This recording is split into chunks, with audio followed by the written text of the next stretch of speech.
Hello readers, I'm Amy. Welcome to another book tag. Book tags are so much fun. I saw Victoria from What Victoria Read doing this, and I will also, of course, put the original tag creator down below, but we're going to talk about my reading taste, how it's evolved across time, some book recommendations I have according to my reading taste. It's going to be so much fun.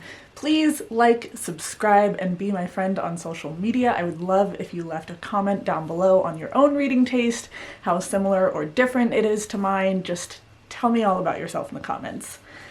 So let's go ahead and get started. The very first question, or first prompt, is describe your reading taste in one sentence.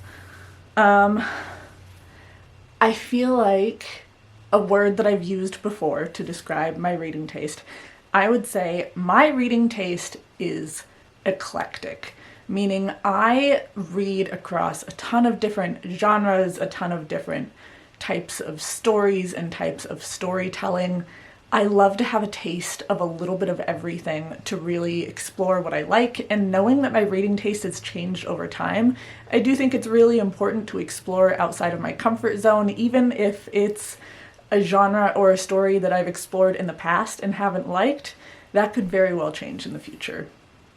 So my one sentence, to be clear, my single sentence was, I read eclectically, if eclectically is a word.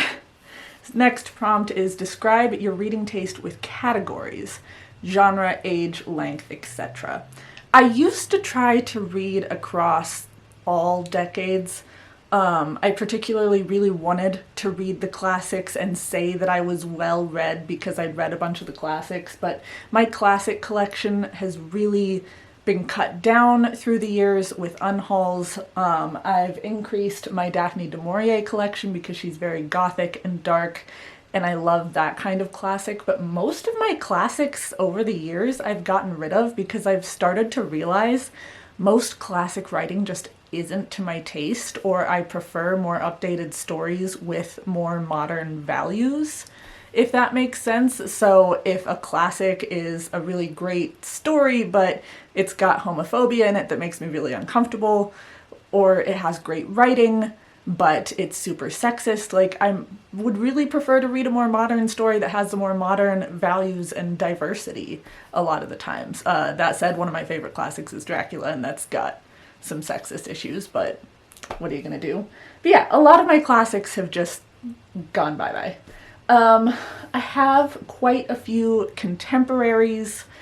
Contemporary is a tricky genre to talk about because a contemporary book to me is a story that's told in modern day, and contemporary goes across so many different genres, but my specific contemporaries tend to have more of a mystery focus or more of a small town or suburban focus, tend to have more of a feminist focus to them.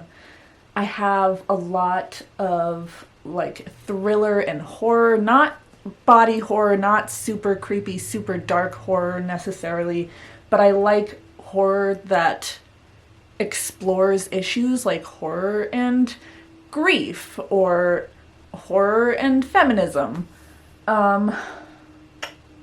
Thrillers, I don't know what I would classify as a thriller. Thriller can be like contemporary thriller or like a horror thriller. What else are we looking at? Length, I rarely read books that are over 3 or 350 pages. I've realized I'm just not a big book reader.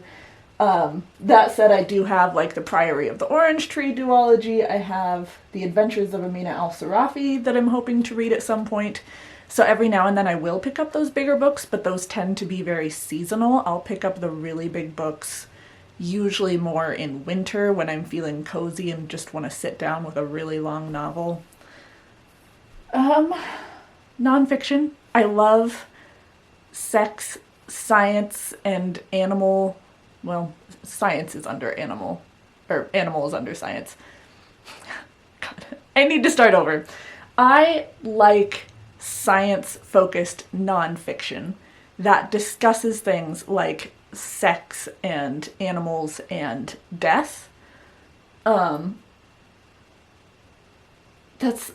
a pretty good encompassing. And feminism. Love me some feminist nonfiction. I do try to find the nonfiction that's more engaging, like Kate Moore did Radium Girls, and where's my other one that I can't see behind the spiderweb? The Woman Who Could Not Be Silenced, where those books are told more like a novel, where it really sets the stage and lets you know how sunny it was outside or what might have been going through this person's mind. It's got that connection to it. It's not as dry. I have some witch books down in the corner there. I have generational fiction, which I really like, where it goes through generations. You read the grandparent stories and then the parent stories and then the children's stories, and just go down and follow the generation through time and see the changes in the world, the changes in the family. Yeah, I read eclectically. Next prompt, show us a few books that represent your reading taste. I have a nice big stack here of all of these different books. I have A House with Good Bones by T. Kingfisher. This is a new release this year. This was my first T. Kingfisher. This is a physically haunted house that also has a pet vulture that is unable to fly. I like the cute animal characters in books. I like a physically haunted house, not a psychologically haunted house. That's really important to me because I wanted to like the haunted house genre for the longest time and just couldn't get into it. And I learned that if a house isn't physically haunted, it's just an effect of the mind, it's really not that interesting to me as a book. But if it's a physically haunted house where you have real monsters and real curses and things like that, I find it so much more interesting. It's actually the opposite for movies, because I am too much of a wimp to be able to deal with a physically haunted house in a movie most of the time. So that's interesting to see how those different mediums can change a story. Cackle by Rachel Harrison. This is my favorite Rachel Harrison that I've ever read. This is really focused on friendship between women, and it's got some witchy vibes because I love a good story about witches. Also very feminist. Jurassic Park by Michael Crichton. I don't want to say I love sci-fi, because sci-fi can be really back and forth. I'll either absolutely love a sci-fi or absolutely hate it. In my opinion, in my reading, I've found that sci-fi, particularly classic sci-fi, tends to be one of the more sexist categories of books. That said, I think Michael Crichton did a really great job with this. This was written in the 80s. And I love dinosaurs. I think dinosaurs are fascinating. I don't mind my sci-fi being a little on the drier side because I do like that more scientific explanation that comes with it.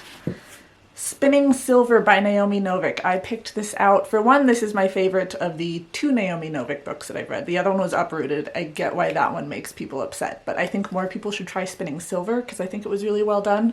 But I picked this because I don't read a ton of fantasy. It's not my biggest genre. And a lot of that is because fantasy tends to be series, particularly longer series. So I wanted to pick this one out to say not only do I read fantasy, but I actually really love a standalone fantasy. I don't think you need 14 books in order to build a world and tell a story. I like having things condensed into a single book, and my personal mantra is that I would rather read 10 books by 10 different authors than 10 books in a single series by a single author. Again, my personal taste, this video is all about my reading tastes, so no one take this personally, please. Nonfiction, I have Caitlin Doty's Smoke Gets in Your Eyes. This is a nonfiction about death. It's also very comedic with her writing and her take on it. Other Lessons from the Crematory. You just get an inside look on this dark topic that a lot of people avoid, but it makes it a little softer with the comedy and more personable. It's not death is this thing that's removed from you, it's death is a part of life sort of thing that I really enjoyed. how many years ago was Little Fires Everywhere the book to read, and I never picked it up. I found this Book of the Month copy for $2 at the Friends of the Library where I volunteer. I just finished reading it like an hour ago, and I loved it. It's phenomenal. We've got pregnancy, we've got abortion, we've got complicated families, and it's all in this very insulated suburbia. I love those smaller, intimate settings where everyone knows each other and everyone's in each other's businesses, but some people still manage to keep really heavy secrets. That is my ideal contemporary, is a complex storyline in a very intimate setting. Lastly, Dracula. This is my annotated copy that has lots of notes in it. I love me some Dracula, and I love me some vampires. That's all I'll say about that this time. My book pile just collapsed. A book you didn't enjoy that seemed like it would be to your taste. I'll go with a recent one that I DNF'd, and that's Black Phone by Joe Hill. I read Nosferatu. I thought it was good, but it was way, way too long. But I wanted to give Joe Hill another try, and I did actually watch Black Phone, the movie, first, and I really enjoyed it. I thought it was really well done. It wasn't until I picked up the book, it was buy one, get one 50% off at Barnes & Noble. I didn't realize that it was actually a set of short stories, but I was still excited for it, because Black Phone, sorry, I'm trying to not flash the lights on you. Even realizing that it was a set of short stories, the movie was just so phenomenal. The story told there was so phenomenal. And I really thought it would be a great book. I thought I would be really into the stories. And the first story I loved. The other two, I didn't get it. I didn't enjoy myself. These are horror stories, and I was really bored and confused. So 3 stories in, I did give this up, and it was really disappointed. I didn't even end up reading the actual Black Phone story, because at that point I didn't care, and I'm like, you know what? The movie's better. I might have to do another book to movie adaptations ranking video. I've got a couple of ideas for that, including the answer for the next prompt, a book you enjoyed that didn't seem like it would be to your taste. Women Talking. I have a standalone review on this. I'll put it up in the corner in the little eye. It has been a while since I've talked about this book. I picked it up thinking that the storyline looked really interesting. I got it when it first came out. I got the hardcover. Glad that I did. And in picking it up and starting to read it, I noticed it is very dialogue heavy rather than more action heavy. It's a lot about the dialogue between these women in this Mennonite community who were raped and are trying to deal with the fallout of that. But I loved it. The movie came out this year, also loved it. Highly recommend, highly, highly recommend the book. Trigger warning for child and sex abuse, but excellent story. Show us some books on your TBR that seem like they will be exactly your taste. Here is my little TBR rolling cart. I have stuff on the second shelf, stuff on the first. This is a book that I got at a local small bookstore 2 years ago. It's called The Gate to Women's Country. I don't really remember much of what the plot's about, but from what I remember, it's like sci-fi, matriarchy, feminism, and the fact that it's more of a classic book that's a feminist sci-fi, yeah, 1988, not totally something I expect to find from that time period. It's probably just lack of reading a lot of women writers in that decade, in that genre on my part, but I think that this looks interesting. I think it would be to my taste. I got, oddly enough, romantic comedy. I know I didn't mention romance in the genres that I love because I'm much less well read in it. I'm a lot pickier because I haven't figured out my reading taste yet. But I really enjoyed Book Lovers by Emily Henry. I loved Talia Hibbert's Brown Sisters series. And I thought romantic comedy looked fun. I used to love romantic comedy movies, and I do not watch them anymore. I think they're all corny as hell. But I think I like corniness in my books. We have Girly Drinks by Mallory O'Meara. Hillary from Melted Books. If you're watching this, I'm sorry. I'm so sorry. Hillary and I buddy read The Lady from the Black Lagoon a couple of years ago, and we were both so excited for Girly Drinks, and I still have not read it. My goal is to read it before the end of the year. We'll see how that goes, but Hillary, if you're upset about me, or upset at me about this, I just want to point out Jurassic Park. That's all I have to say.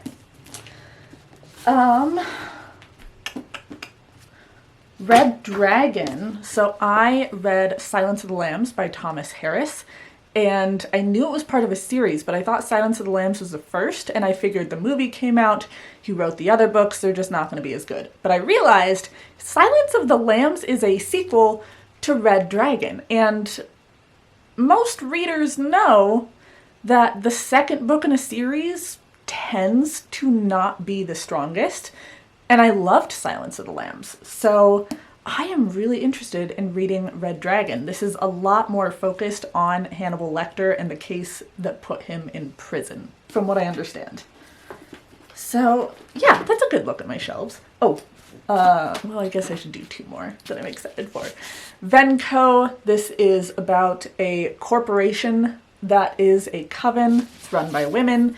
And we have Evil Eye by Etaf Rum. I loved her generational fiction, A Woman Is No Man. Very feminist, focused on a culture that I don't read a lot about. Palestinian culture. The author is Palestinian American. This involves a curse, and I'm super excited, and I hope that I read it in the next month, because that's also a new release. That just came out like a week ago as of filming this, so TBR that I really think is geared towards my taste. A booktuber you watch who has similar taste to you. Hillary from Melted Books, I would say, is a big one. I don't have any booktubers that I can think of that, like, everything they read I will read, but Hillary and I have a lot of crossover. Victoria and I have a lot of crossover.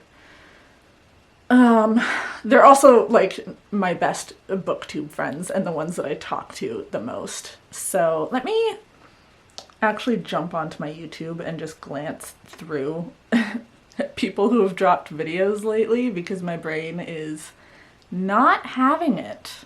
There's Wicked Reading. She does a lot of, like, weird books and horror books. I think that we've had a lot of crossover. And she's one that I'm more recently subscribed to. Emily Fox, love her recommendations. Most of the books she's recommended I've really liked, except what